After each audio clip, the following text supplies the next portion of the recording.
Assalamualaikum warahmatullahi wabarakatuh. Alhamdulillahi wa kafa, wassalatu wassalamu ala rasulillahil mustafa wa ala alihi wa sahbihi ahli tuqa wal wafa ma ba'du. Subhanaka la ilma lana illa ma 'allamtana innaka antal alimul hakim. Rabbi shrah li sadri wa yassir li amri wahlul 'uqdatam min lisani yafqahu qawli. Saudara-saudariku yang dirahmati Allah Subhanahu wa taala, insyaallah pada kesempatan siang hari ini kita mengenal lebih mendalam, walaupun nanti mengenalnya sisi kulit luarnya dulu, yaitu dari surah Al-Baqarah, salah satu surah yang sudah sangat familiar di telinga kita. Dan kita perlu mengetahui seluk-beluk dari kitab suci kita, minimal masing-masing surat di dalam Al-Quran yang jumlahnya 114 surat itu minimal mengetahui latar belakang serta tema-tema penting yang ada di dalam surat tersebut. Bismillahirrahmanirrahim. Surat Al-Baqarah. Surat ini dinamakan dengan surah Al-Baqarah. Ini merujuk kepada satu kisah di ayat yang ke-67 hingga nanti 74. Mungkin yang bisa membuka mushaf monggo silahkan dibuka. Nanti biar kita tahu kenapa surat ini dinamakan dengan surat Al-Baqarah. Adapun penamaan surat yang sudah kita pernah bahas pertemuan sebelumnya, nama surat di dalam Al-Quran itu sebetulnya tauqifi, artinya Nabi SAW sendiri yang memberikan nama-nama surat itu. Hanya nanti setelahnya para sahabat itu memberikan nama-nama lain selain yang diberikan oleh Nabi, dan diambil dari keunikan di dalam surat tersebut yang memungkinkan menjadi ciri khas dan pembeda dari surat-surat yang lainnya. Nah, surat ini dinamakan dengan surah Al-Baqarah karena terdapat kisah tentang sapi itu yang tidak terdapat di dalam surat yang lainnya. Jadi alasan penamaan ini merujuk terhadap satu kisah yang terdapat di ayat yang 67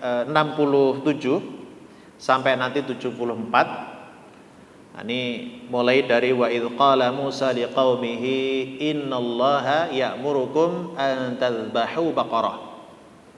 Nanti sampai ayat yang ke-74, yaitu tsumma qasat qulubukum. Karena ini waktunya sangat singkat. Ini sampai jam 1. Sekarang sudah jam 12.30 menit. Semoga nanti bisa kita ambil hikmahnya. Saya kisahkan saja.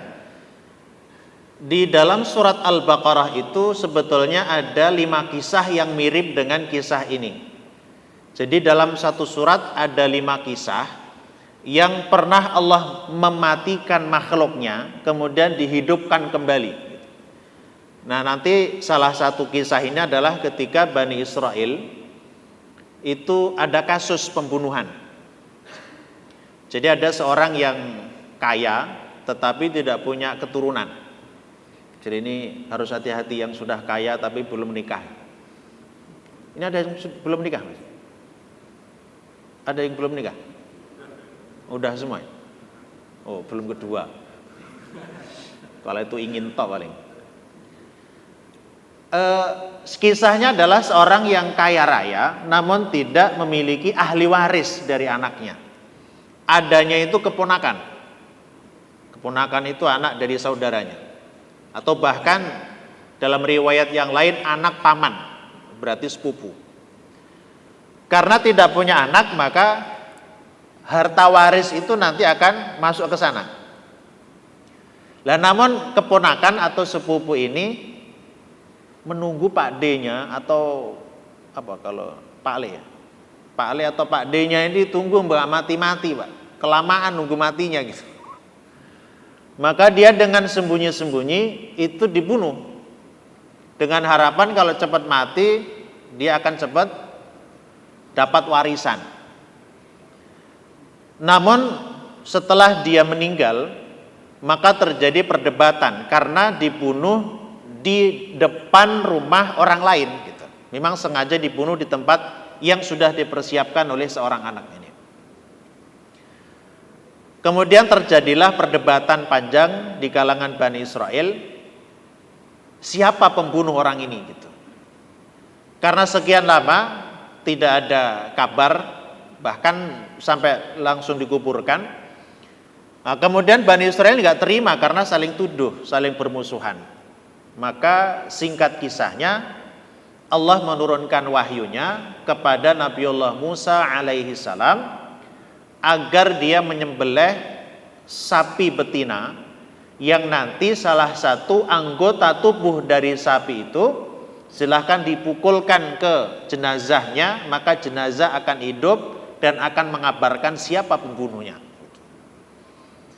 Nah, ketika Bani Israel itu diperintahkan oleh Nabi Musa untuk menyembelih sapi itu, dia tidak segera menunaikan, tapi justru bertanya. Yang pertama, qalu ud'u lana rabbaka yubayyin lana ma hiya. Ya Musa, sapi yang dimaksud Tuhanmu itu sapi yang seperti apa? Maka dijawab oleh Allah, sapinya itu la faridun wala bikrun awanum baina dzalik. Sapi yang disembelih itu tidak boleh terlalu tua, tidak boleh terlalu muda. Jadi sapinya itu yang tua nggak boleh, muda nggak boleh. Jadi gimana? Jadi faridun lah, sedangnya itu gimana? Sudah nikah atau belum nikah? Sudah punya anak atau belum punya anak? Nah, karena kalau berjaga masih muda. Kalau sudah tua berarti punya anak. Membingungkan. Nah, faridun wala bikrun awanum baina dzalik, pertengahan. Jadi makanya nanti sapinya itu harus tidak boleh terlalu tua, tidak boleh terlalu muda. Artinya dia sudah punya anak tapi anaknya harus satu. Nah, itu pertengahan tuh. Karena kalau belum punya anak namanya muda. Kalau sudah anaknya banyak terlalu tua. Hal demikian tidak langsung dikerjakan, tapi justru nanya lagi. Qaulu ud'u lana rabbaka yubayyin lana ma launuha. Oke ya Musa, terus warnanya apa? Maka Allah turunkan, qala innahu yaqulu innaha baqaratun safra'un faqi'un launuha tasurrun nadhirin. Kata Allah, sapinya itu warna kuning langsat keemasan dan tidak boleh ada belang sedikit pun. Dan siapapun yang melihat harus merasa senang dengannya. Itu nggak langsung dikerjakan, nanya lagi. Qaulu ud'u lana rabbaka yubayyin lana ma hiya innal baqara tasyabaha alaina. Ya kurang jelas wahai Musa, itu maksudnya sapi yang gimana lagi? Dijawab lagi oleh Allah, qala innahu yaqulu innaha baqaratun la dzalulun tuthirul arda wa la taskil harsa musallamatul la syata fiha. Ya pokoknya sapinya itu tidak pernah digunakan untuk bekerja, baik membajak sawah atau mengairi sawah, dan dia musallamatun, pokoknya selamat, sehat, tidak boleh sedikit pun ada cacat. Dan itu hampir saja tidak menemui, dan pada akhirnya temu tapi sangat mahal harganya. Nah, singkatnya karena sulit ditemukan, akhirnya seberapapun harganya dibeli, kemudian disembelih, kemudian dipukulkan kepada orang yang sudah meninggal tadi. Maka seketika itu jenazah itu kemudian hidup kembali dan ditanya oleh Nabi Musa, siapa yang membunuhmu? Nah, mayit itu tadi kemudian mengabarkan yang membunuhku adalah keponakanku sendiri. Nah setelah itu ya mati lagi Pak. Jadi cuman ngabarin yang bunuh saya si fulan, gitu lagi, mati lagi. Dari kisah ini kemudian menjadi ciri khas dari surat ini, yaitu surah Al-Baqarah. Soal pertanyaan, kenapa Bani Israel itu diperintahkan untuk menyembelih sapi? Nah, itu karena Bani Israel pernah menyembah ijl. Ijl itu patung anak sapi terbuat dari emas yang diprovokasi oleh Samiri. Nanti terdapat di surat ini di juz 2 awal ya, di juz 1 akhir. Itu yang pertama tentang penamaan surat ini dinamakan surat Al-Baqarah karena untuk menjadi ciri dan pembeda dengan surat yang lain. Jadi kalau ditanya kenapa surat ini dinamakan surat Al-Baqarah, karena terdapat kisah tentang sapi yang sebagai sarana untuk mengidentifikasi atau untuk menemukan sang pembunuh pada zaman Bani Israel. Yang kedua, surat ini terdiri dari 286 ayat, 6021 kata, dan 25.500 huruf. Itu menurut Imam Al-Harari. Jadi dulu ada ulama yang memang fokus melihat, meneliti tidak hanya kandungan ayat, namun berapa jumlah kata, berapa jumlah huruf. Dan surat Al-Baqarah ini ada 266 ayat, 6021 kata, dan 25.500 huruf. Nah, surat ini menarik. Kenapa Allah turunkan itu tidak di Mekah, tetapi Allah turunkan di Madinah? Karena surat ini isinya itu adalah terkait dengan hukum dan panduan hukum syariat, mulai dari panduan sholat, bagaimana puasa, zakat, jihad, haji, semuanya itu adanya di periode Mekah. Di periode Madinah. Dan surat ini, kalau di dalam karya ilmiah, mau jurnal atau skripsi, tesis, disertasi gitu, Al-Baqarah itu seolah-olah bab awal yang menggambarkan apa nanti isi kandungan dari artikel kita itu. Muqaddimahnya, kalau abstraknya itu ada di surah Al-Fatihah. Maka di muqaddimah ini Allah langsung menyatakan di ayat yang pertamanya Alif Lam Mim, kemudian ayat keduanya Dzalikal kitabu la raiba fihi hudal lil muttaqin. Allah nyatakan di muqaddimah Al-Quran yang saya namakan muqaddimah, yaitu surah Al-Baqarah itu, kitab ini, Al-Quran ini, kata Allah, la raiba fihi, tidak ada sedikit pun keraguan. Jadi raib itu keraguan walaupun sekian persen itu sudah masuk ke raib. Beda dengan syak ya. Kalau syak itu juga ragu, tapi kalau dinamakan syak itu kalau 50-50, keyakinan dan keraguannya 50%. Tapi kalau raib ini sedikit pun keraguan, itu namanya raib. Dan Allah nyatakan dzalikal kitabu la raiba fihi, bahwa Al-Qur'an ini tidak ada sekecil apapun yang perlu diragukan. Artinya kitab Al-Qur'an ini semuanya adalah benar, semua itu adalah fakta, tidak ada sedikit pun yang perlu diragukan kebenarannya. Ini menjadi keimanan kita. Muqaddimah surat Al-Baqarah ini, iman kita kepada Al-Quran itu harus 100%. Jika Allah katakan ini baik, tidak boleh kita ragu tentang kebaikannya itu. Kalau Allah bilang di dalam Al-Quran ini adalah buruk, maka tidak boleh kita ubah menjadi sesuatu yang agak baik, itu saja nggak boleh. Lah, terkait dengan hal ini, kita hari ini di zaman modern kali ini, Pak, itu banyak sekali tantangan. Ada yang menyatakan hukumnya Al-Quran yaitu hukum jinayat. Di dalam fikih itu ada namanya hukum jinayat. Jinayat itu hukum pidana. Itu banyak yang menyatakan hukum Islam itu ekstremis. Mosok mencuri potong tangan, zina dirajam sampai mati. Apalagi kalau mencuri aja potong tangan, apalagi korupsi. Kok ekstrim? Sebetulnya nggak ekstrim, Pak.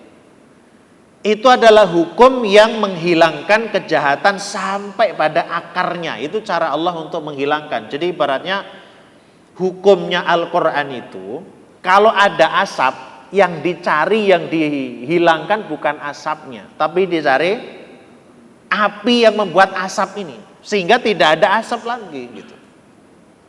Dan nanti bisa taruhan itu, maksudnya bisa dibandingkan, dikomparasikan. Semua hukum atau semua aturan yang nanti berseberangan dengan aturan atau hukumnya Allah pasti banyak cacatnya dan banyak celah lagi di situ. Tapi kalau hukum Quran itu pasti benar dan relevan setiap zaman dan kondisi serta keadaan. Apapun itu hukumnya. Walaupun hari ini kita belum bisa mengidentifikasi atau belum bisa mengambil hikmahnya, tapi sebetulnya kita harus yakin bahwa semua yang ada di dalam Quran itu adalah satu kebenaran. Itu nanti contohnya banyak sekali ya, mulai dari hukum pidana, kemudian hukum sosial. Nah, hukum sosial di dalam Al-Quran itu paling komplit.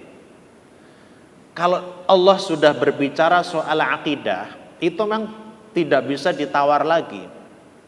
Tapi kalau berkaitan dengan sosial, kadang itu ya asa itu semoga. Jadi kutiba alaikumul qitalu wa huwa kurhul lakum wa asa an takrahu wa huwa khairul lakum. Saya contohkan gini, Pak. Ini hukumannya sosial ya, tapi sosial tapi maksudnya agak-agak tauhid juga gitu. Saya contohkan di dalam Quran itu.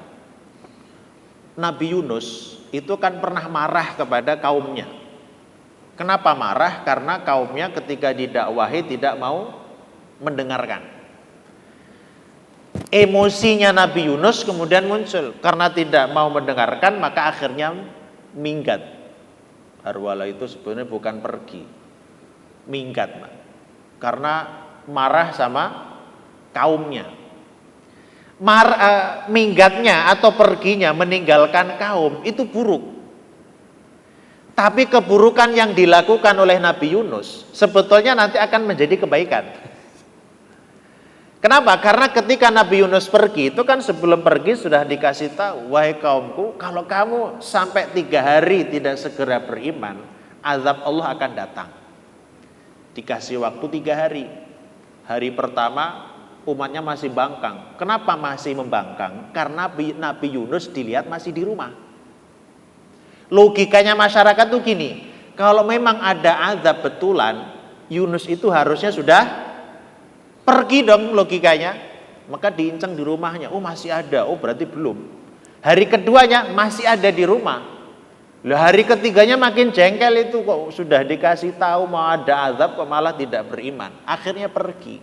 Lah pas pergi itulah umatnya itu ngelingok, loh Nabi Yunus gak ada di rumah ya, berarti betulan itu akan ada azab. Mereka kemudian ngumpul di lapangan tobat bareng-bareng. Coba perginya Nabi Yunus itu buruk atau apa baik, Pak? Makanya gak bisa kita nilai. Tapi sama Allah ya dihukum. Hukumannya apa? Dijeburin ke lautan ya, dengan undian dan seterusnya. Itu kan qadarullah itu. Ketika dihukum, Allah ya kasihan, masuk nabinya disugurin di laut, maka diselamatkan, dikirimkannya ikan itu, diselamatkan. Ketika di dalam perut itulah Nabi Yunus menyadari, la ilaha illa anta subhanaka inni kuntu minadz zalimin. Setelah dikeluarkan dari perut ikannya, Nabi Yunus masih takut pulang ke kaumnya karena dikira itu adalah kebohongan. Kemarin sudah menjanjikan azab, sampai saya pergi nggak jadi azab, itu nanti dibully, Pak.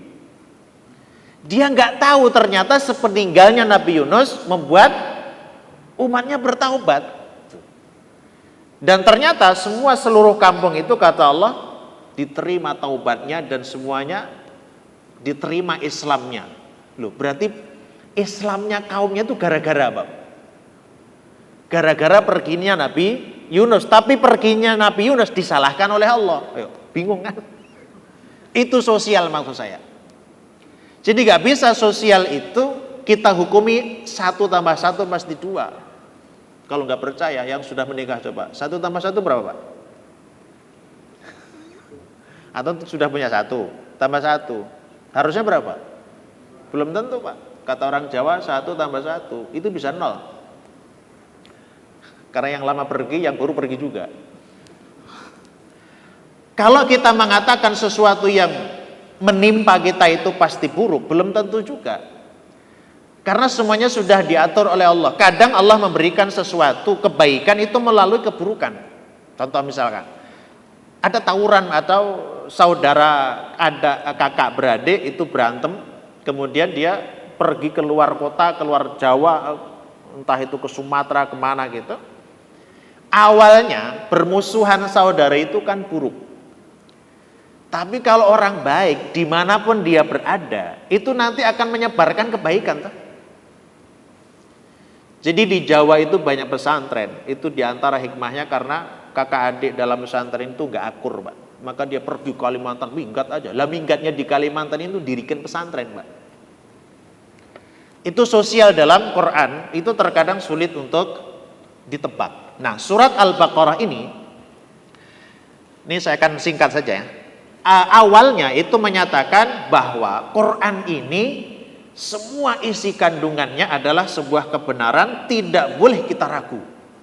Maka dari ayat ini sahabat mulia Abdullah bin Mas'ud radhiyallahu anhu itu berpesan kepada kita, man kadzaba harfan min kitabillahi faqad kafar. Siapa yang mendustakan, meragukan satu huruf dari Al-Quran, berarti dia sudah kufur. Jadi Quran itu memang harus kita yakini kebenarannya, walaupun kita belum bisa melakukan isi kandungannya 100%. Dan dijamin Pak, pilihannya cuma 2 dari ayat ini nanti ya. Kalau kita mengikuti alurnya Al-Quran, maka hidup kita ini pasti dijamin kebenarannya sampai ke surga. Itu sudah pasti. Dan kalau kita menggunakan Al-Quran sebagai panduan setiap lini kehidupan kita, itu berarti kita masuk golongan kanan yang disebut dengan Hizbullah di surat Al-Mujadilah. Hizbullah itu siapa? Kelompoknya Allah yang menggunakan aturannya sebagai acuan hidup. Tapi kalau dia tidak menggunakan Al-Quran sebagai panduannya, pilihannya yang kedua, namanya Hizbus Syaiton. Itu golongan setan. Hizbun itu sebetulnya kelompok, aliansi, atau hari ini diterjemahkan dengan partai Pak. Hizbun itu partai. Maka dulu ada namanya Hizbun. Nah itulah, itu partai atau kelompok. Dinamakan Hizbun itu satu kelompok orang yang punya visi, punya misi, punya tujuan yang sama. Jadi muslimin Pak, kita melalui historis para sahabat dan generasi setelahnya. Mereka awalnya bermusuhan Pak. Umar itu nggak pernah akur dengan Al-Wahsy, apalagi dengan Bilal, nggak pernah akur Pak. Beda strata sosial itu. Tapi ketika ada Islam, ada Quran di dalamnya, subhanallah, siapa yang tidak mengenal Bilal bin Rabah hari ini? Sampai muadzin di musola di masjid namanya Bapak Suparlan itu juga jadi Bilal loh Pak. Siapa Bilalnya hari ini? Bapak Suparlan. Ini Bilal apa Suparlan? Dan satu-satunya sahabat yang diajak sholat bareng di dalam Ka'bah ketika Fathu Makkah adalah Bilal bin Rabah. Dan yang diperintahkan oleh Rasulullah naik ke atas Ka'bah melantunkan azan pertama kali di Mekah adalah Bilal bin Rabah. Dan satu-satunya sahabat yang dijamin masuk surga melalui sendalnya, terompahnya adalah Bilal bin Rabah. Jadi Quran itu menyatukan. Jadi selama kita ini menjadikan Quran sebagai panduan, ruh kita nanti akan sama. Tapi nanti kalau tidak, maka setan yang akan memimpin dia. Maka Allah katakan gini di surat Az-Zumar itu, wa may ya'shu 'an dzikrir rahmani nuqayyid lahu syaitanan fahuwa lahu qarin. Siapa yang meragukan Quran, siapa yang tidak menjadikan Quran sebagai panduan utamanya, dia selalu lupa dengan peringatan Allah, an dzikrillah, maka Allah jadikan setan sebagai pemandu dia jadikan setan sebagai korin. Tahu korin, Pak? Korin itu pernah denger jin korin? Udah kenalan dulu. Korin dinamakan korin karena selalu menyertai kemanapun, Pak. Ini namanya korin. Kalau malaikat namanya atid. Atid itu sebenarnya bukan nama malaikat. Atid itu sifat malaikat yang melekat kemanapun kita pergi ikut. Namanya atid. Rokib itu mengikuti, atid yang terus mencatat gitu ya. Korin itu terus menyengitui. Artinya kalau kita tidak berpandukan Quran, kita juga pasti berpandukan, tapi panduannya setan. Gitu. Maka mulai sekarang yakini dulu, semua konsep Quran itu adalah kebenaran. Soal nanti kita belum bisa melakukan, bukan Qurannya yang salah, tapi kita yang belum mampu untuk menjalankan. Itu satu. Yang kedua nanti, penutup dari surat ini yang sudah kita hafalkan bareng-bareng itu, dan itu menjadi senjata. Setan paling takut dengan ayat-ayat ini, maka disebut dengan ayatul ruqa atau ayat ruqyah, karena ayat ini menjadi benteng kita. Apalagi yang terakhir itu, mulai la yukallifullahu nafsan illa wus'aha laha ma kasabat wa 'alaiha maktasabat, dan seterusnya. Ini sering dibaca kan ulama kita dulu. Kenapa mengambil ayat ini dijadikan sering dibaca? Karena ini termasuk ayat ruqa. Kalau ditadaburi, subhanallah, hanya umat ini yang mendapatkan hadiah spesial. Jadi ketika turun ayat ini, lillahi ma fis samawati wa ma fil ardi wa in tubdu ma fi anfusikum aw tukhfuhu yuhasibukum bihillah. Itu sahabat semua pada sedih. Kenapa? Karena ayat ini menyatakan lillahi ma fis samawati wa ma fil ardi wa in tubdu ma fi anfusikum aw tukhfuhu yuhasibukum bihillah. Kalian melakukan sesuatu, baik ditampakkan atau bahkan baru terbesit dalam hati, dosamu sudah dicatat. Itu dulu.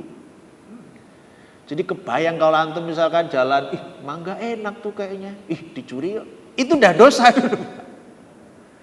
Maka sahabat kemudian mengeluh, ya Rasul, ini kalau ini dosa, lah kami ini dosanya seberapa, nggak bisa masuk surga lagi nih. Maka Rasul itu sayangnya kepada umatnya, kemudian berdoa, Rabbana la tu'akhidna in nasina au akhtana. Ya Allah, saya memohon kepada Engkau, jangan Kau tulis sebagai dosa ketika umatku ini melakukan kesalahan karena dua, in nasina au akhtana, jika dalam kondisi lupa atau tidak tahu. Terus Allah jawab, na'am. Jadi kita ini umat yang subhanallah, Pak, kecil-kecil cabai rawit, Pak. Karena dibanding dengan umat terdahulu itu nggak ada apa-apanya kita ini. Dan yang menyelamatkan itu wasilahnya adalah Rasul Muhammad SAW. Jadi kalau dibanding dengan Nabi Adam, tingginya Nabi Adam berapa? Khuliqa Adam wa tuluhu sittuna dhira'a. Nabi Adam diciptakan, kata Rasul, itu tingginya 60 hasta. Satu hasta itu segininya orang Arab, tapi nggak kayak kita mungil-mungil gini. Ya katakanlah setengah meter. Berarti kalau 60 hasta, berarti tingginya 30 meter, Pak. Ini berapa meter ini? Sampai 30 kan? Tingginya 30 meter, lebarnya kurang lebih 6 meter. Dan kata Nabi apa?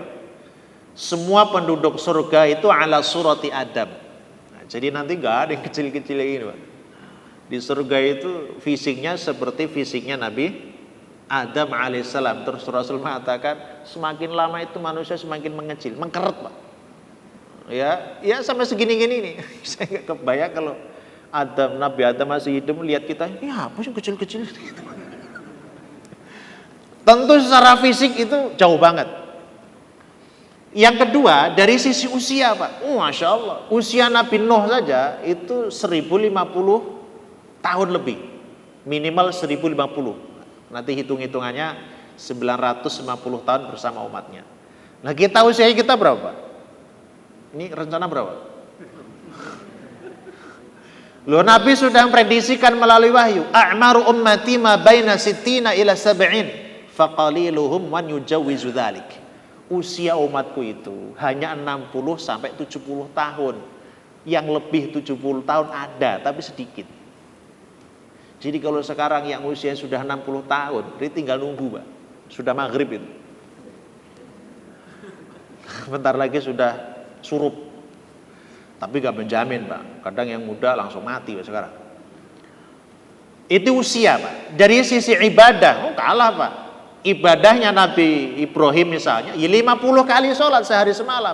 Makanya saat kita di Nabi SAW diperintahkan sholat pertama kali berapa? 50, disamakan dengan umat terdahulu. Diskon 9 kali 5 dikurangi 45. Oh, yang hitung-hitungan bisnis, harga asli normal 50.000. Terus turun-turun sampai 5.000. Diskon berapa itu? Awalnya 50 jadi 5. Berarti berapa diskonnya? 90%. Oh, diskon mana lagi lebih gede dari itu? Tapi Rasul bersabda, sholatmu yang 5 waktu itu tidak kalah dan bahkan sama atau lebih baik dari yang 50 kali dilakukan oleh umat terdahulu. Spesial kita ini, Pak. Makanya dikasih kalau berbuat dosa tidak cash diazab seperti umat terdahulu, dan itu karena doanya Nabi SAW. Nanti suatu saat kita sampai di surat Ad-Duha ya. Di surat Ad-Duha itu ada redaksi yang subhanallah, nggak bisa kita bayangkan bagaimana chemistry-nya Allah dengan Rasulnya, khusus Nabi Muhammad SAW. Normalnya, Pak, normalnya itu kan kita mengatakan kita akan berbuat apapun asalkan Allah ridho. Tapi di ayat itu apa? Wala saufa yu'tika rabbuka fatardo. Allah berfirman, ya Muhammad, minta apa saja yang kamu inginkan hingga kamu ridho sama saya. Dan apa yang diminta, Pak? Kalau engkau ingin ridho, ya Allah, jangan kau masukkan umatku satupun ke neraka. Itu Nabi SAW. Dan umat ini sebetulnya umat terbaik setelah Bani Israel. Oke, itu yang kedua, Pak ya. Pembukaannya dikatakan dzalikal kitabu la raiba fi. Penutupnya itu adalah ampunan Allah khusus umat ini. Kenapa? Karena tidak semua umat Islam walaupun menyatakan iman kepada Quran belum tentu tahu isi Quran. Makanya Allah sudah kasih ancang-ancangnya. Salah karena bodoh, salah karena lupa, salah karena tidak tahu, nggak apa-apa. Tapi kita punya senjatanya adalah di akhir itu. Rabbana wala tuhammilna ma la taqata lana bih wa'fu 'anna waghfir lana warhamna anta maulana fansurna 'alal qaumil kafirin. Itu senjata kita, Pak. Ya Allah, saya ini tidak mampu melaksanakan, melakukan, memahami seluruh isi kandungan Quran. Fa'fu anna ya Allah. Ampuni aku ya Allah. Waghfir lana warhamna. Tapi tetap cintai, sayangi saya ya Allah. Itu kalau enggak, umat ini enggak bisa, Pak.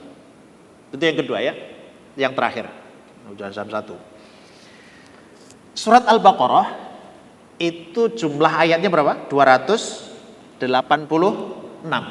Kalau dibagi 2 jadi berapa? 143 ya. 143. Jenengan cek ayat 143. Juz 2 awal itu. Ayat 143 yang letaknya adalah pas pertengahan dari surat Al-Baqarah, itu adalah inti dari surat Al-Baqarah. Jadi inti surat Al-Baqarah kalau dipelajari dari ayat 1 sampai 142 dan 144 sampai 286, intinya ada di 143. Kalau boleh saya ringkas gini, Pak. Ayat 1 sampai ayat 142 itu adalah panduan flashback ke belakang cerita tentang Bani Israel.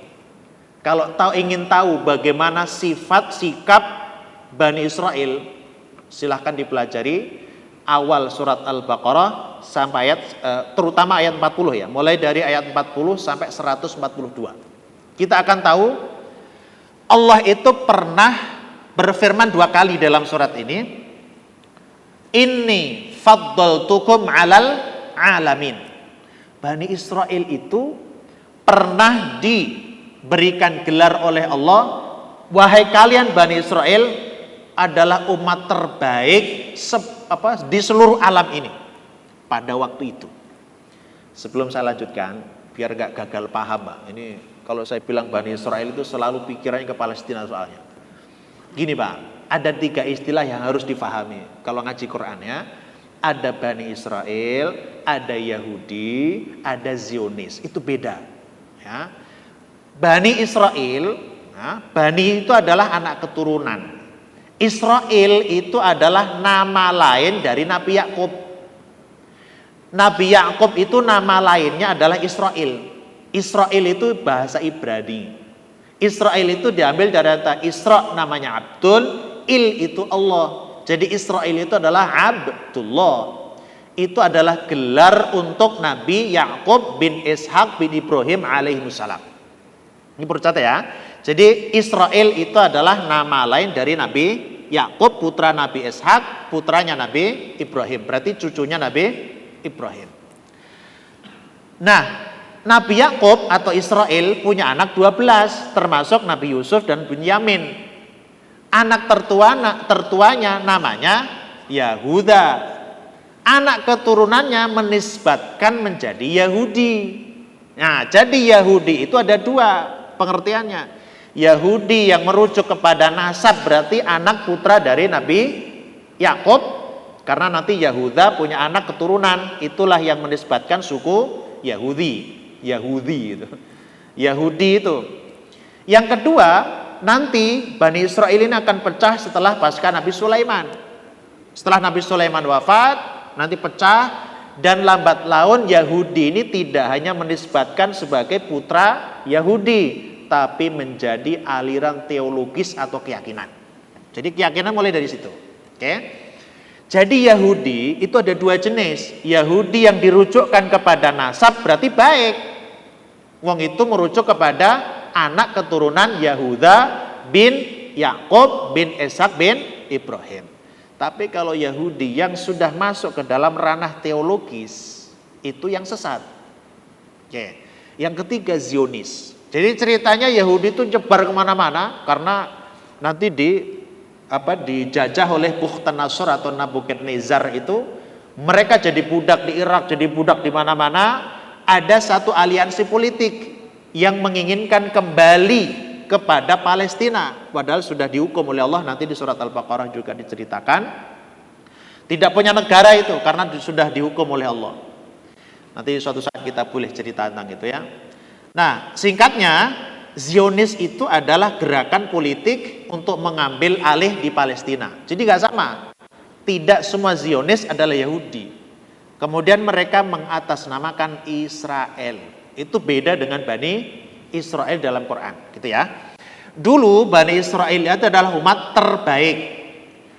Namun karena tidak mampu mempertahankan eksistensi umat terbaik, sampai kemudian dikutuk menjadi qiradatan khasiin, kera yang hina. Kemudian Allah ganti kuntum khaira ummatin ukhrijat linnas. Karena Bani Israel sudah gak bisa dijadikan contoh umat terbaik, Allah hilangkan, walaupun gak semua, disisakan sedikit. Disisakan dikit aja udah kayak gini, Pak. Apalagi banyak. Makanya kita gak kebayang itu Nabi Musa sesabar itu ya. Makanya Nabi Musa itu temperamen, Pak, cocok dengan Bani Israel itu. Nabi Musa itu sekali tonjok, walaupun nggak sengaja, mati, Pak, orang. Ya kalau sengaja, Pak, remek, Pak. Malaikat maut aja ditonjok, matanya copot. Itu kalau Nabi Musa nggak bisa itu. Nah itu ceritanya tidak mampu mempertahankan, maka diganti umat ini. Maka nanti di ayat 144 dan seterusnya itu hukum. Jadi seolah-olah gini, Pak, mohon maaf ya, saya ilustrasikan biar gampang. Kalau kita misalkan punya perusahaan, kita mengangkat pimpinan perusahaan, kita kasih tahu dulu sebelumnya ini, sebelum Anda menjabat, dulu ada pejabat ini, track recordnya gini-gini, kesalahannya ini.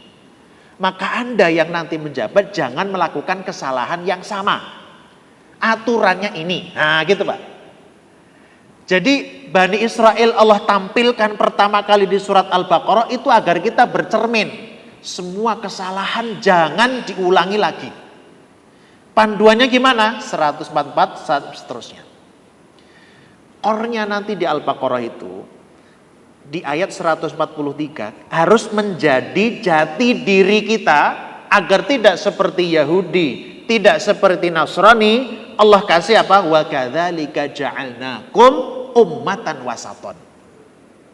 Panduan surat Al-Baqarah ini agar kita menjadi umat wasaton. Wasaton itu pertengahan, setengah. Tapi bukan setengah-setengah, Pak. Setengah sadar, setengah enggak, setengah gila, setengah enggak, kayak gitu. Maksudnya umat pertengahan itu jangan seperti Yahudi, jangan seperti Nasrani. Yahudi itu tukang ngacak-ngacak kitab suci. Mereka tahu kalau Nabi Muhammad benar, tapi sengaja ditutup. Sedangkan Nasrani nggak tahu apa-apa, pengennya beramal, jadinya sesat. Orang Yahudi berilmu, cerdas, tinggi ilmunya, tapi dia sombong, songong, kemudian dia tidak mengikuti orang yang dianggapnya rendah. Maka Allah maghdub. Jadi di surat Al-Fatihah itu kita mohon, ghairil maghdubi alaihim itu Yahudi, waladdallin itu Nasrani. Karena Yahudi itu ada ilmu tapi nggak beramal. Kalau Nasrani pengennya amal, nggak punya ilmu. Nanti di surat Al-Hadid, Nasrani itu disebut dengan rohbaniyah. Jadi keplesetnya Nasrani itu membuat satu inovasi dalam ibadah. Dia menyendiri di gua, menyendiri di gunung, kemudian lambat laun dia menciptakan ibadah sendiri. Kemudian menjadikan satu peraturan. Siapa yang ingin disayangi oleh Tuhan, kata mereka, maka dia harus melalui tahapan rohbaniyah. Tapi kata Quran, rohbaniyatani batada'uha. Rohbaniyah ibadah yang diinovasi atau dibid'ahkan oleh mereka. Sehingga muncul apa? Orang itu kalau dicintai Tuhan, cirinya itu nggak nikah. Apa lagi? Nggak boleh punya uang, nggak boleh punya mobil. Pokoknya nggak boleh apa-apa nih. Itu konsepnya Nasrani.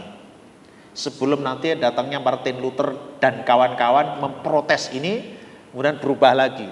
Kalau Yahudi beda lagi konsepnya. Yahudi itu pokoknya waman ahrasun nasi ala hayatid dunya. Orang yang paling rakus di dunia ini adalah Yahudi. Singkatnya gini, Pak. Konsep Yahudi itu kedonyan. Kedonyan itu bahasa Indonesia, Pak? Hah? Kedonyan itu apa ya?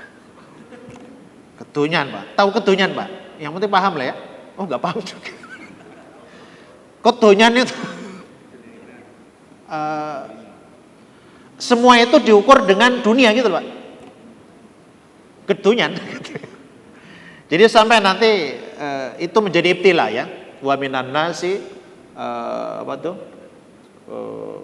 Wa man ibtala ibtila itu fa akramahu wa na'amahu itu loh. Kalau konsepnya Yahudi, semua kesuksesan itu diukur dengan urusan duniawinya, gitu loh maksudnya. Yaitu harta dan jabatan dan seputar dunia aja. Makanya apapun yang dilakukan oleh Yahudi harus menguntungkan dunianya. Akhirat nggak perlu. Tapi kalau Nasrani itu sebaliknya, dunia itu nggak penting, yang penting akhiratnya. Makanya ujungnya apa? Yang penting bersama Yesus, nanti bersama Bapa di surga dan seterusnya. Nah kita datang itu nggak seperti itu, harus wasati. Tidak boleh seperti Yahudi yang apa-apa urusannya dunia, tapi juga tidak boleh akhirat kemudian meninggalkan dunia. Maka panduan kita adalah wabtaghi fima ataqallahu daral akhirata wala tansa nasibaka minad dunya. Orientasi kita akhirat, tapi jangan pernah lupakan duniamu. Pertengahan, Pak. Dalam soal fikih syariat sama, Pak. Maka sampai ada surat Al-Baqarah di 222 tentang wanita haid misalnya. Itu pertengahan Islam itu. Konsep Quran itu. Kalau Yahudi konsepnya ada istrinya yang haid, Pak, berhalangan, itu tidak boleh serumah, tidak boleh makan bareng, nggak boleh tidur bareng. Jadi kalau istrinya haid itu dirumahkan sendiri, Pak. Nanti kalau selesai baru boleh pulang lagi. Tapi kalau Nasrani beda, Pak. Mau haid, Pak, enggak, Pak, hajar aja, Pak. Nah, Islam itu datang nggak seperti Yahudi, nggak seperti Nasrani. Yas'alunaka 'anil mahid qul huwa adzan fa'tazilun nisaa fil mahid. Kalau wanita itu haid, suaminya nggak boleh bercampur berhubungan badan. Tapi tidur bareng, makan bareng, nggak masalah. Jadi pertengahan, semua seperti itu. Nah, ummatan wasaton itu tujuannya apa? Karena nanti tugas kita di akhirat adalah menjadi saksi. Ini udah habis, 2 menit ya. Kenapa di dunia kita harus wasati, Pak? Harus perpandukan Quran agar kita ini punya prinsip tidak seperti Yahudi, tidak seperti Nasrani. Karena kita nanti akan menjadi saksi. Saksi dalam peradilan itu syaratnya apa? Tidak boleh memihak kepada pendakwa dan terdakwa kan? Dan saksi itu kan fungsinya hanya 2, memberatkan atau meringankan. Dalam hadis yang panjang, maka nanti di ayat ini apa? Litakunu syuhada'a 'alan nas. Nanti saya ceritakan hadisnya saja ya. Nanti kalau ini panjang, ada satu halaman lebih soal hadisnya. Nanti kalau di akhirat, setiap nabi akan dihadirkan di sebelah sininya umatnya. Di tengah ada Allah dan malaikat, di situ ada umat Muhammad dan umatnya. Allah nanti akan bertanya kepada setiap nabi. Misalkan Nabi Nuh, ya Nuh, sudahkah kamu sampaikan risalah dariku dulu saat di dunia? Nabi Nuh mengatakan, sudah ya Allah, saya sudah sampaikan. Lalu Allah bertanya kepada umatnya, wahai umatnya Nabi Nuh, kamu sudah dikasih tahukah syariatku oleh Nuh? Belum gitu Pak. Kompak, belum gitu. Maka Allah kemudian mengatakan, ya Nuh, siapa saksimu kalau kamu sudah menyampaikan risalah itu? Maka Nabi mengatakan, saksiku adalah Muhammadun wa ummatuhu. Saksiku adalah Muhammad dan umatnya. Maka kita akan bersaksi, ya Allah, kami bersaksi Nuh telah menyampaikan risalahnya. Umatnya aja yang bandel gitu. Selesai Pak. Nanti yang agak lama itu prosesnya dalam hadis itu adalah Nabi Isa. Nabi Isa itu tidak hanya ditanya kamu sudah menyampaikan atau enggak, tapi wahai Isa, apakah kamu pernah mengaku dan menyuruh umatmu untuk menyembahmu? Maka Nabi Isa mengatakan subhanak di surat Al-Imran ya. Maha suci engkau ya Allah. Seandainya itu terbesit dalam hatiku saja, engkau pasti tahu. Saya enggak pernah itu ya Allah. Tapi Allah juga enggak langsung percaya. Siapa saksimu kalau kamu mengatakan itu? Lagi-lagi beliau katakan, saksiku adalah Muhammadun wa ummatuhu. Muhammad dan umatnya. Kita akan bersaksi. Nabi Isa itu adalah mengaku abduka wa rasuluka. Dia adalah hambamu dan rasulmu. Selesai Pak. Setelah semua umat dan nabinya selesai, giliran kita yang dihadapkan Pak. Di sini ada Nabi Muhammad, di sini ada kita. Maka ayat berikutnya apa? Wa yakunar rasulu alaikum syahida. Kemudian giliran kita yang ditanya, Nabi yang ditanya. Wahai umat Muhammad, sudahkah risalah Muhammad itu tersampaikan kepadamu? Hati-hati Pak. Sekali kita salah ngomong, bahaya Pak. Kalau kita katakan sudah, lanjutannya ada lagi soalnya. Dikatakan belum, di situ ada Nabi Muhammad. Dan seolah-olah keselamatan kita nanti akan sangat tergantung dengan Nabi Muhammad SAW. Ketika Nabi menyatakan dia umatku, selesai Pak. Tapi kalau nggak diakui itu yang bahaya. Wong diakui saja belum tentu diakui oleh Allah. Pernah dengar hadis di haudnya Nabi? Ketika ada orang sudah mendekati haudnya Nabi, Nabi SAW mengatakan, ya Allah itu umatku. Kata Allah apa? Bukan ya Muhammad. Kamu nggak tahu sepeninggalmu dia berbuat apa.